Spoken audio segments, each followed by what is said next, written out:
Ya teman semua, baik lagi di KPN News masih membahas kasus Subang. Kita akan bahas tentang ini ya, pra peradilan besok ya yang akan dilakukan atau dilaksanakan pada tanggal 11 Desember 2023 yang akan dilaksanakan ya oleh Bu Mimin, Arigi dan Abi. Tentunya sepertinya akan lengkap ya teman-teman, seperti kemarin tuh Pak Roman tentunya akan menghadirkan Bu Mimin, Arigi dan Abi. Ya mungkin juga untuk saksi-saksi juga akan dihadirkan berikut juga dengan saksi ahlinya.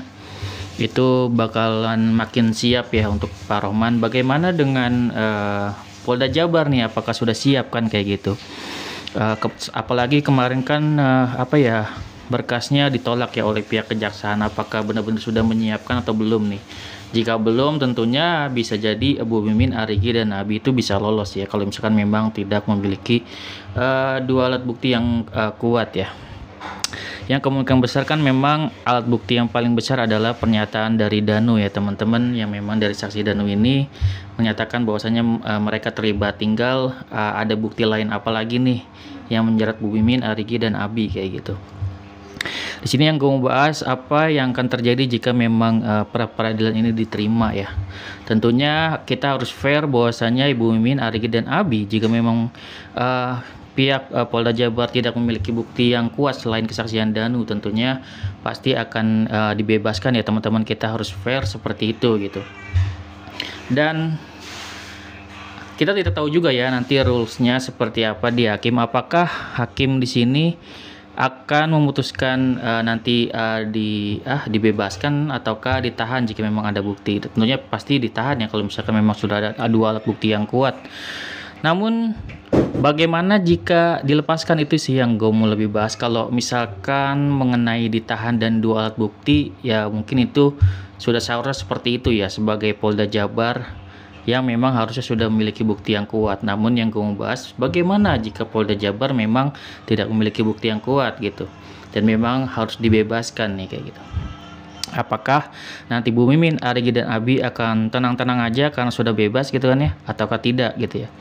Tentunya di sini walaupun diterima, walaupun nanti Bu Mimin, Arigi dan akan dibebaskan, tentunya pihak penyidik akan menyelidiki harusnya lebih maksimal lagi ya gitu. Harus teman-teman harus lebih dalam lagi, menyelidiki lagi, berarti harus ulang gitu, menyelidiki Arigi dan Abi. Harusnya bisa mendapatkan bukti yang lebih kuat gitu untuk menjerat mereka. Jika tidak punya, ya tentunya secara fair Abi dan Abi harus dibebaskan. Dan ini angin segar ya untuk pengacara atau kuasa hukum dari Pak Rohman. Karena apa? Kalau misalkan diterima dan Bu Mimin, Arigi dan Abi dibebaskan, tentunya seperti teman-teman ketahui kemarin kan sudah kita bahas mengenai yang namanya strategi dari kuasa hukum Pak Rohman dan juga pengacara Pak Roman dan juga yang namanya pengacara namanya Pak Fajar ya. Pak Fajar di situ sudah dijelaskan bahwasanya setelah Bu Mimin, Arigi dan Abi selesai ya, maupun diterima atau enggak, apalagi di sini sudah diterima dan kemungkinan memang akan dibebaskan, itu pasti akan lebih bersemangat lagi untuk yang namanya menyelamatkan yang namanya Pak Yosep gitu ya. Karena di sini dia opsi keduanya setelah menyelamatkan Ibu Mimin, Arigi dan Abi, akan menyelamatkan Pak Yosep nih teman-teman untuk pra peradilan yang kedua. Akan didaftarkan Pak Yosep. Dan bagaimana nih? Apakah Pak Yosep ini bisa gitu kan? Kan kalau menurut gue pribadi, kemarin itu berkasnya ini dikembalikan oleh kejaksaan karena memang Bu Mimin, Arigi dan Abi statusnya aja tidak ditahan gitu, otomatis di situ berkasnya dinyatakan tidak lengkap. Namun bagaimana dengan Pak Yosep? Karena menurut gue sendiri, untuk Pak Yosep bukti-buktinya sudah terlalu kuat. Apakah di pra peradilan mampu untuk dibebaskan juga kan kayak gitu? Itu menjadi pertanyaan besar gitu ya, dan pastinya pasti teman-teman akan berpikir ya akan sulit banget gitu ya untuk membuat Pak Yosep ini dibebaskan di pra peradilan kayak gitu. Menurut gue pribadi seperti itu ya teman-teman. Jadi akan sulit untuk Pak Roman membebaskan Pak Yosep, namun masih mungkin untuk membebaskan Bu Mimin, Arigi dan Abi. Karena apa? Karena kemarin berkas ditolak itu gue yakin karena memang tidak tidak lengkapnya berkas dari Bu Mimin, Arigi, dan Abi. Seperti itu sih alasan yang kalau gua pikirin gitu ya. 100% Pak Rohman, Pak Fajar yakin bisa membebaskan Bu Mimin, Arigi, dan Abi. Namun di sini gue yakin kenapa Pak Yosep dipisah gitu ya untuk pra peradilannya, karena memang tingkat kesulitannya berbeda antara Bu Mimin, Arigi, dan Abi. Dan juga kalau untuk membebaskan Pak Yosep ini tingkat kesulitannya akan lebih sulit lagi karena terlalu banyak bukti yang dipegang oleh pihak kepolisian kayak gitu. Disitulah dikala misalkan Bu Mimin, Arigi, dan Abi bisa lepas, namun nanti Pak Yosep misalkan tidak lepas gitu, itu nanti bakal sama aja gitu.